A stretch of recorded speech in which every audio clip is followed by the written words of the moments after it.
ہے عمل نیک یہ ایسا جو منقطع بھی نہ ہو.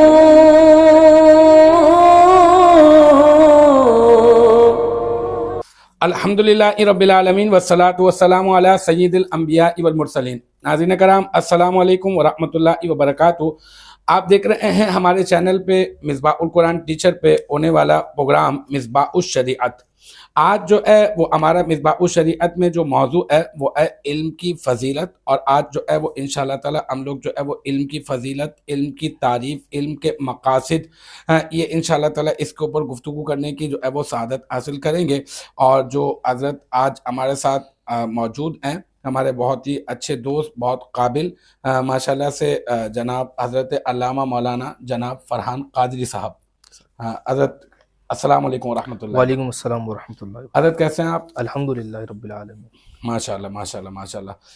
تو موضوع کے مناسبت سے آج ہم نے یہ ارادہ کیا کہ ہمارا علم موضوع ہے، تو انشاءاللہ تعالی ہم لوگ جو ہے وہ علم کے اوپر ایک نظم جو ہے اپنے نعت خواں سے سنیں گے.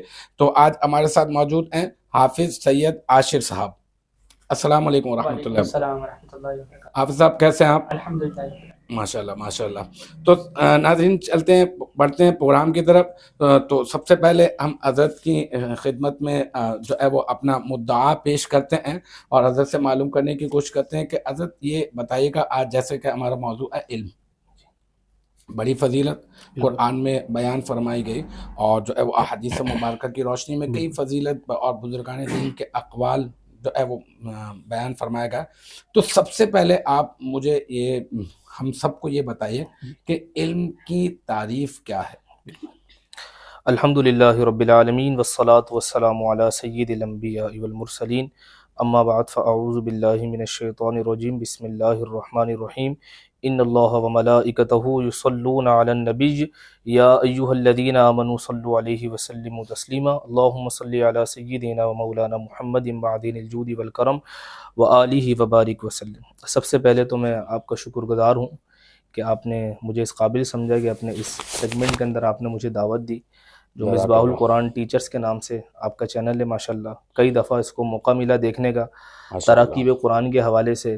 اس کے علاوہ یہ نیا سیگمنٹ جو آپ کا مصباح الشریعہ کے نام سے شروع ہوا، اللہ تعالیٰ اس کو کامیابی عطا فرمائے اور اس کو آپ کے لیے ذریعہ نجات بنائے انشاءاللہ تعالی. اور اسی طرح علماء آپ کے اس سیگمنٹ کے اندر تشریف لاتے رہیں اور علم دین کی روشنی کو پھیلاتے رہیں. اللہم آمین. اللہم آمین. جزاک اللہ. آپ نے علم کے حوالے سے جیسا فرمایا، دیکھیں علم تو ایک نور ہے جو تمام عالم کو جو ہے وہ منور کرنے کے لیے موجود ہے.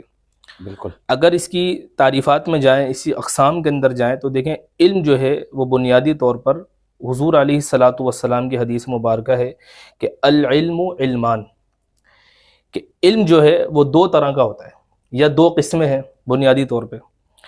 سب سے پہلے کہتے ہیں علم فی القلب، ایک وہ علم ہے ٹھیک ہے جو کہ قلب کے اندر ہوتا ہے.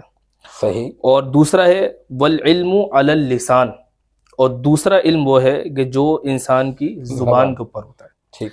اب کہتے ہیں فَأَمَّا الْأَوَّلُ، کہ جہاں تک بات ہے پہلے والے کی، تو یہ ہے علم نافع، اللہ، یعنی یہ ایسا علم ہے کہ جو نفع دینے والا ہے. بالکل. اور دوسرے پہ فرماتے ہیں کہ وَأَمَّا الْآخَرُ فَذَلِكَ علم حجت علی اللہ، یعنی یہ ایسا علم ہے کہ جو حجت یعنی دلیل ہے، یعنی وہ علم جس کے ذریعے نماز، روزہ، حج، زکوٰۃ وغیرہ کے معاملات، اسی طرح فقہی مسائل کے اندر استنباط اور مجتہدانہ صلاحیتوں کے ذریعے جو ہمارے ائمہ گزرے ہیں انہوں نے اس کا اجتہاد کیا مسائل کا، اس سے مراد وہ علم ہے. لیکن علم نافع کون سا ہے؟ وہ علم جو انسان کے قلب کے اندر ہوتا ہے، قلب میں ہے، جس سے انسان جو ہے وہ فائدہ حاصل کرتا ہے. کیونکہ علم جو ہے یہ انسان جب اپنے اوپر لاگو کرتا ہے ہر اعتبار سے، جب کسی چیز کے بارے میں اس کو علم کا پتہ لگتا ہے کہ یہ چیز اس طرح ہے احادیث کے اندر، قرآن مجید کی آیات کے اندر، تو پھر وہ اس علم کو اپنے اوپر اپلائی کرتا ہے. جب وہ اس علم کو اپنے اوپر اپلائی کرتا ہے تو پھر یہ علم اس کو نفع دیتا ہے. دیکھیں خالی کسی چیز کو بھر لینا یعنی علم صرف یاد کر لینے کا نام نہیں ہے. ٹھیک ہے. بلکہ اگر یاد کر لینے کا نام ہی اگر علم ہو تو آپ کا میموری کارڈ، آپ کی پین ڈرائیو، آپ کی ہارڈ ڈسک، یا جو آپ کی دیگر جو چیزیں ہوتی ہیں اس طرح جو ڈیٹا سیونگ ڈیوائسز ہوتی ہیں، وہاں پر تو یہ چیز زیادہ عالم بن سکتی ہیں. اس سے بڑھ کر آپ گوگل کی طرف چلے جائیں تو آپ کوئی بھی مسئلہ اگر اس میں لکھتے ہیں تو وہ آپ کو فوراً مسئلہ بتا دیتا ہے. ہاں بالکل. علم جو ہے اصل جو ہے وہ علم فی القلب، یعنی وہ علم کہ جس کو اپنے اوپر آپ اپلائی کر کے اس سے جو ہے وہ نفع حاصل کریں. اور یہی وہ علم ہے جس نے انسان کو ہر جگہ پر سر اٹھانے کا سلیقہ سکھایا. دیکھیں قرآن مجید کے اندر بھی جو اوائل بالکل جب کائنات کا نظام ترتیب دیا گیا اور حضرت آدم علیہ السلام کا جب تشریف لایا اللہ تعالیٰ کی بارگاہ میں، جب آپ کے خاکے میں جان ڈالی گئی تو کیا فرمایا کہ انی جاعل فی الارض خلیفہ، کہ میں اپنا زمین میں خلیفہ بنا رہا ہوں. فرشتوں نے اس کو پر سوالات قائم کیے کہ فساد ہوگا اس طرح، وہ ساری باتیں آپ کے پیش نظر ہیں. آخر میں کیا فرمایا وَعَلَّمَ آدَمَ الْأَسْمَاءَ كُلَّهَا، کہ ہم نے آدم کو جو ہے وہ تمام اسموں کا علم عطا فرمایا. علم ہے بنیاد. ثم عرضهم على الملائکہ، جب ہم نے اس کو فرشتوں کو پر پیش کیا فقال انبئونی باسماء هؤلاء، بتاؤ بھئی اس کا مطلب کیا ہے. ہؤلاء ان کنتم صادقین، اگر تم اپنی بات کے اندر سچے ہو. تو وہ اس سے عاجز آ گئے. تو انسان کو جہاں جہاں برتری حاصل ہے اوائل سے اگر آپ اس کو دیکھیں گے تو وہ علم ہی کی بنیاد پر ہے. اور علم ہی ایسی چیز ہے کہ جو انسان کو ہر جگہ پر، ہر معاشرے میں، ہر طبقے میں سر اٹھانے کی صلاحیت عطا کرتا ہے. سبحان اللہ، ماشاء اللہ ماشاء اللہ ماشاء اللہ. کیا کہنا ہے، اگر میں اپنے ویورز کی آسانی کے لیے، ماشاء اللہ سے آپ نے بہت اچھی اور خوب تعریف کی، اور ویسے بھی کئی ساری تعریفات جو ہے وہ اس کی مختلف جو ہے وہ موجود ہیں. جیسے آپ نے ارشاد فرمایا کہ علم جو ہے وہ قلبی ہے، مطلب جو قلب میں ہے، اور دوسری جو ہے باللسان، بالکل جو وہ زبان پر جو ہے وہ علم ہے. تو علم قلب جو ہے وہ نافع، بالکل علم قلب جو ہے وہ جو دل میں ہے وہ نافع. تو کیا اس کے جو ہے وہ برعکس اگر ہم یہ کہہ دیں کہ علم قلب اگر نافع ہے تو علم لسان کیا ناقص ہے؟ علم لسان ناقص تو نہیں ہے، کیونکہ وہ ایک یاد کرنے کا نام ہے. جس طرح ہم درس نظامی کی طرف جاتے ہیں، درس نظامی کے اندر آپ دیکھیں طلبہ کو جو 8 سال گرامر پڑھائی جاتی ہے وہ ایک مشق ہے. انسان اس دور میں طالب علمی کے دور کے اندر ہوتا ہے. درس نظامی کو ہم سمجھتے ہیں عالم بننا، حالانکہ ایسا نہیں ہے. درس نظامی مکمل کر کے بندہ طالب علم بنتا ہے کہ اس کو ساری گرامر، سارے قواعد و ضوابط سمجھا دیے گئے کہ یہاں زبر آئے گا، یہاں زیر آئے گا، اس طرح پیش آئے گا، اس طرح حالتیں تبدیل ہوں گی. اب اس نے ان سارے جو اس نے جزیات پڑھے، جو قواعد پڑھے، ان کو اس نے اپلائی کرنا ہے. وہاں سے اس نے مسائل نکالنے ہیں، وہاں سے اس نے مسائل کا استنباط کرنا ہے. تو یہ علم جو ہے ناقص تو نہیں، لیکن یہ علم کافی بھی نہیں، کیونکہ کافی اور وافی اور نافع کے جب ہی بنے گا جب یہ انسان اس کو اپلائی کرے گا، یعنی اس پہ عمل کرے گا. اور جب عمل کر لے گا تو پھر جیسے شیخ سعدی فرماتے ہیں کہ بے عمل عالم، یعنی عالم تو ہے لیکن بے عمل ہے. وہ اس درخت کی طرح ہے کہ جو دھوپ میں جل رہا ہے. اب لوگ تو اس سے فائدہ اٹھا رہے ہیں اس کی چھاؤں کے اندر آ کر، لیکن وہ خود کڑکتی دھوپ کے اندر جل رہا ہے. لیکن یہ نافع کب بنے گا؟ کہ جب وہ خود اپنے اس علم کو پر عمل کرے گا اور پھر لوگوں کو اس سے فائدہ پہنچائے گا. اور یہی وہ چیز ہے کہ جس سے انسان کے زبان کے اندر تاثیر پیدا ہوگی تو پھر اس کی بات کا جو ہے وہ اتنا اثر لوگوں پر ہوگا کہ لوگ اس کی نصیحت قبول کریں گے، لوگ اس کو دیکھ کر نمازی بنیں گے. ایسا نہیں کہ لوگ جو ہے وہ اتنے خطابات یا خطبوں کے بعد یا تقاریر کے بعد جو ہمارا سلسلہ آج کل ہے، تو پھر یہ علم جب انسان اپنے اوپر اپلائی کرتا ہے اپنی ذات کے اوپر، شخصیت کے اوپر، تو پھر انسان کی ذات میں ایسا نکھار پیدا ہوتا ہے کہ انسان اس کو دیکھ کر نصیحت حاصل کرتا ہے. بہتر بہتر بہتر بہتر، جزاک اللہ. ماشاء اللہ ماشاء اللہ علامہ صاحب، بہت خوب، بہت اچھی ماشاء اللہ سے آپ نے وضاحت دی ہے. علم جو ہے وہ آگہی ہے، اور علم جو ہے وہ شعور ہے، اور علم جو ہے وہ نور ہے، اور اس کی بے شمار جو ہے وہ فضیلتیں ہیں. جتنی بیان کی جائیں مطلب یہ کہ وہ سمجھ لیں کہ پھر بھی احاطہ جو ہے وہ مکمل نہیں ہوتا. تو المختصر یہ کہ میں آپ سے یہ سوال کروں گا آسانی کے لیے کہ آپ ہمارے ویورز کو یہ بتائیے کہ علم کی ضرورت کب تک ہے؟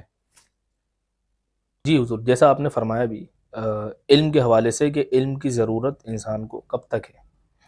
تو دیکھیں تعریف ہوئی کچھ، اس کے علم کی بنیادی باتیں جاننے کی کوشش کی.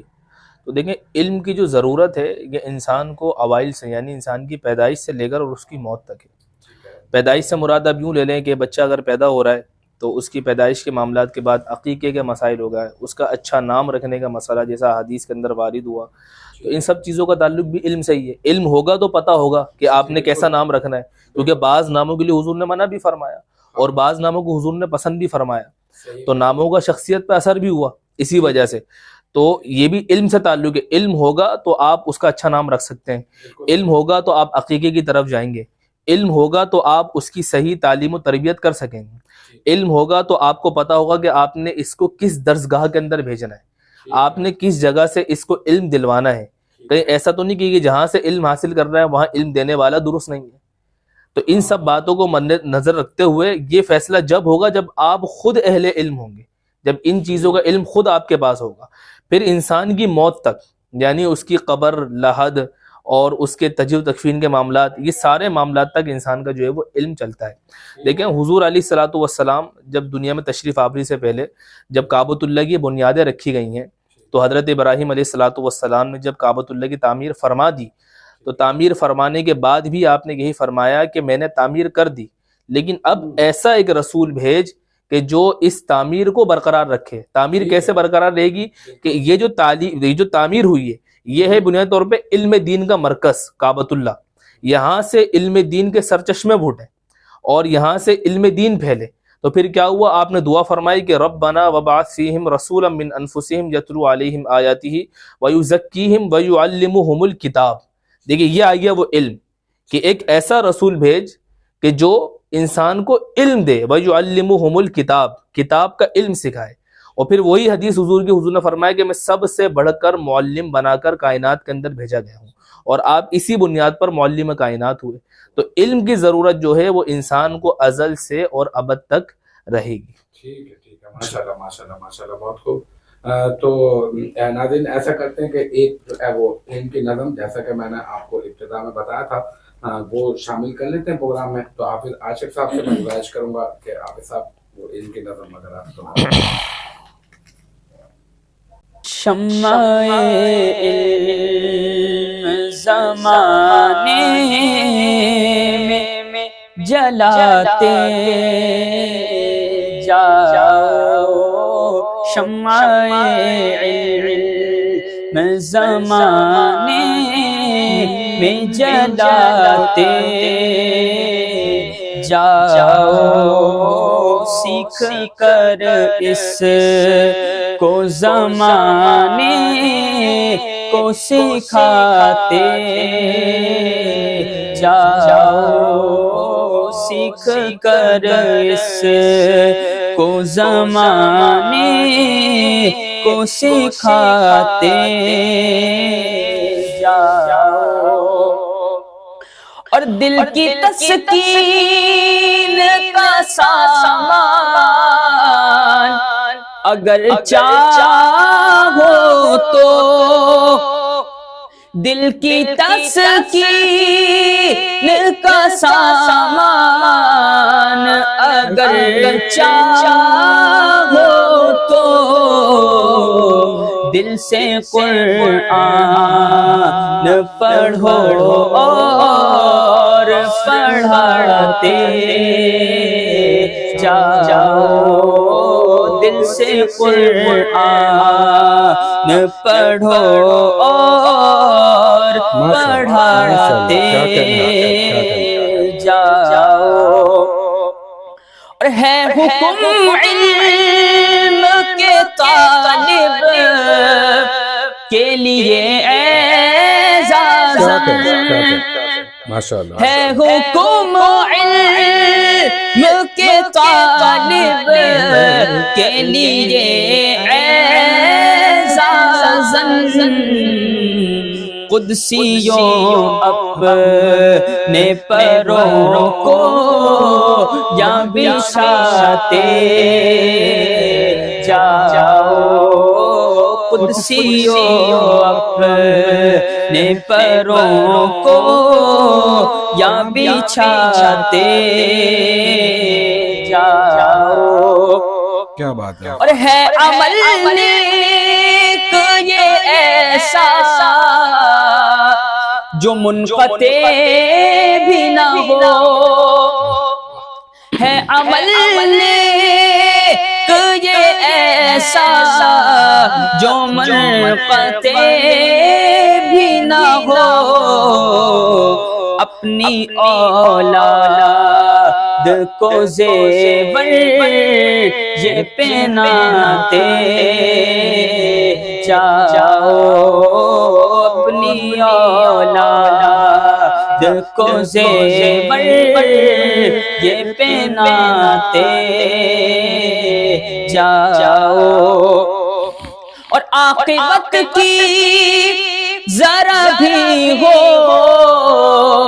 جو تمہیں فکر سلیم، عاقبت کی ذرا بھی ہو جو تمہیں فکر سلیم، اپنی بخشش کا یہ سامان کراتے جاؤ، اپنی بخشش کا یہ سامان کراتے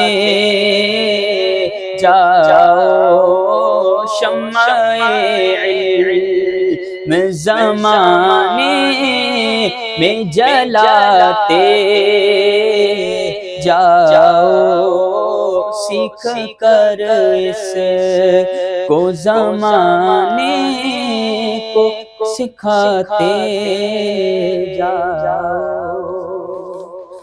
ماشاءاللہ حافظ صاحب بہت خوب، اللہ پاک آپ کو مزید سوز اور ساز عطا فرمائے۔ بڑھتے ہیں علامہ صاحب کی طرف ایک مرتبہ پھر سے۔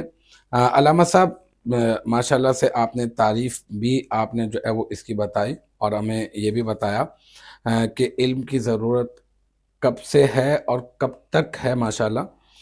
تو اگلا جو میرا سوال ہے وہ آپ سے یہ ہے کہ صوفیہ کی نظر میں علم کیا ہے؟ بسم اللہ الرحمن الرحیم۔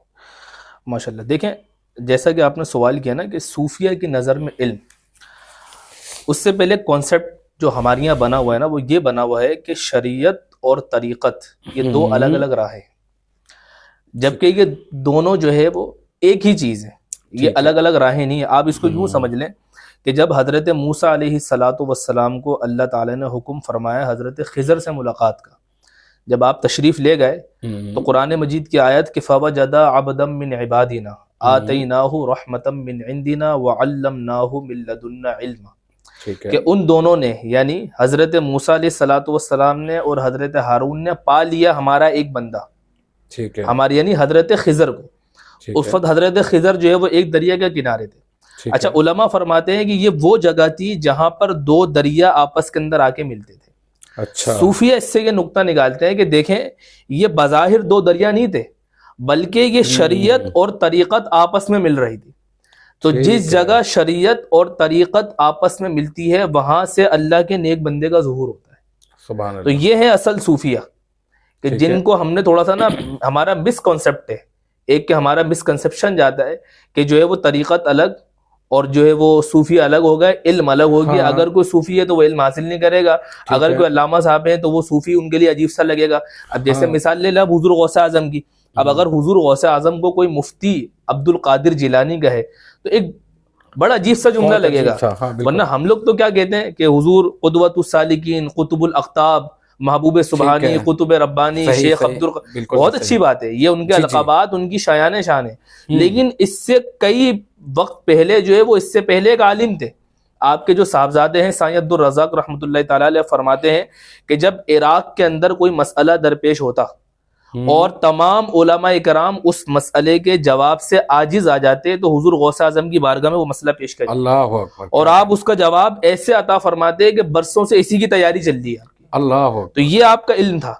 تو اس سے پہلے کہ جو ہم نے اصل میں جو اپنے صوفیہ کو بنایا نا وہ خالی ہم نے ایک مخصوص اینگل سے دیکھنا شروع کیا، حالانکہ ہمارے صوفیہ ہمارے بزرگان دین کا جو تعلق ہے اس سے کہیں زیادہ ہے، اور وہ ہے علم کی بنیادوں پر۔ حضرت بابا صاحب کو اب لے لیں، حضرت بابا فرید الدین مسعود شکر گنج رحمۃ اللہ تعالیٰ علیہ، آپ کے ملفوظات میں لکھا ہوا ہے، آپ فرماتے ہیں کہ علم کی اگر حقیقت لوگوں کو پتہ لگ جائے کہ علم ہے کیا تو لوگ ساری کائنات کو چھوڑ کر علم کے پیچھے لگ جائیں۔ اللہ اکبر، یہ آپ کی تعلیمات ہے۔ کیا بات ہے علامہ یہ صاحب، آپ کی کیا بات تعلیمات ہے. اسی طرح آپ خواجہ صاحب رحمۃ اللہ تعالی علیہ، ابھی حال ہی میں آپ کا جو ہے وہ عرصہ مبارک گزرا ہے، تو آپ ان کی تعلیمات دیکھ لیں کہ جب آپ نے تعلیم کا سفر شروع کیا تو کہاں کہاں آپ نے کن کن جنگلات سے ہوتے ہوئے کہاں کہاں علوم آپ نے حاصل کیے، اور علوم حاصل کر کر اور آپ نے پھر جو ہے جب اسلام کی تبلیغ کی تو 90 لاکھ مسلمانوں نے جو کافر جو تھے انہوں نے آپ کے دست حق پر اسلام کو قبول کیا. اللہ. تو یہ سب کیسے تھا؟ یہ سب تھا علم کی برکت سے. یہ بے شک. علم تھا تو یہ اچھا ہم نے جو نا لینا تھا ان سے علم، ہاں اور ان سے ہم نے لینا تھا ان کا تقوی، ان کی پرہیزگاری، لیکن ہم نے لے کچھ اور لیا. ہم نے غوث اعظم رحمۃ اللہ تعالی علیہ کو مخصوص کر دیا فقط 11ویں تک، فقط گیا. حضور خواجہ غریب نواز رحمۃ اللہ تعالی علیہ کو ہم نے فقط مخصوص کر دیا چھٹی شریف تک، حضرت بابا صاحب کو ہم نے فقط مخصوص کر دیا محفل سما تک، جبکہ ان حضرات کا درجہ ان سے کہیں زیادہ بڑھ کر ہے جو علم کی بنیادوں پر ہے.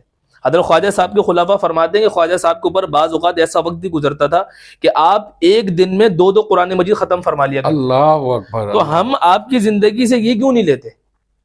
ہم نے اگر لینا ہی ہے آپ کی زندگی سے تو یہ کیوں نہیں لیتے کہ یہ چیزیں لے کر ہم اپنے اوپر اپلائی کریں اور پھر اس سے ہمارے کو ان کے فیوز و برکات حاصل ہوں.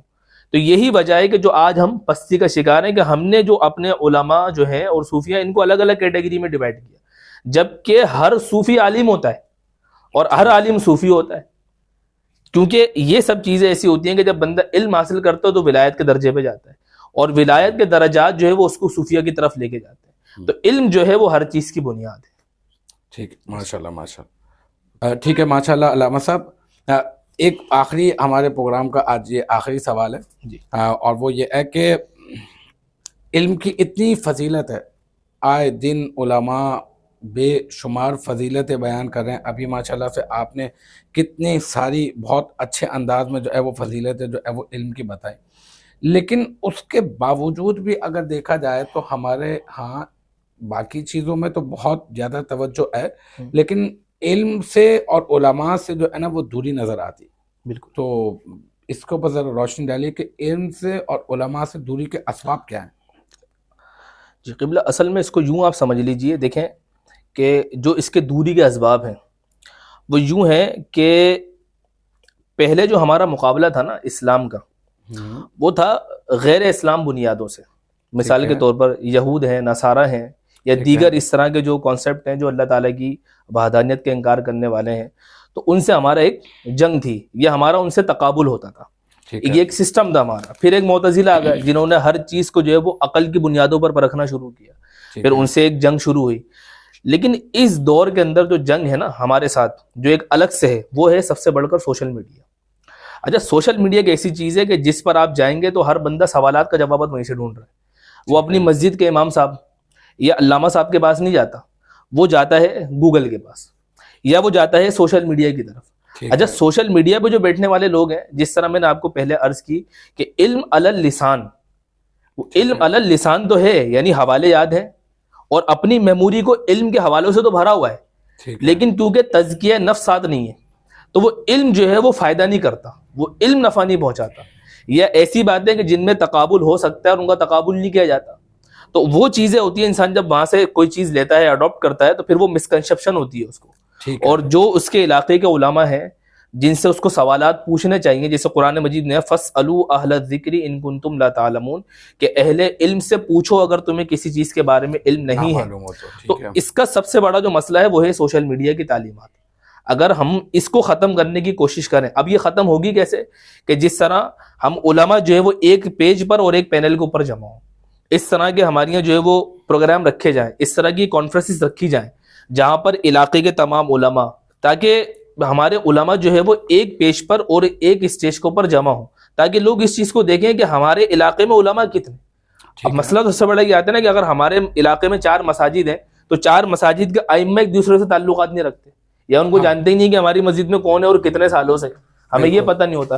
جب ہمارے تعلقات آپس سے مربوط ہوں گے تو یہ آپس کے اندر یہ علماء ائمہ ملا کر ایک ایسا کانفرنس ترتیب دے سکتے ہیں جہاں پر تمام علماء، تمام ائمہ ایک پینل پر، ایک پیج پر جمع ہوں، اور عوام ان کو دیکھے کہ ہمارے علاقے کے اندر یہ بھی عالم صاحب موجود ہیں، ہمارے علاقے میں یہ مفتی صاحب بھی موجود ہیں.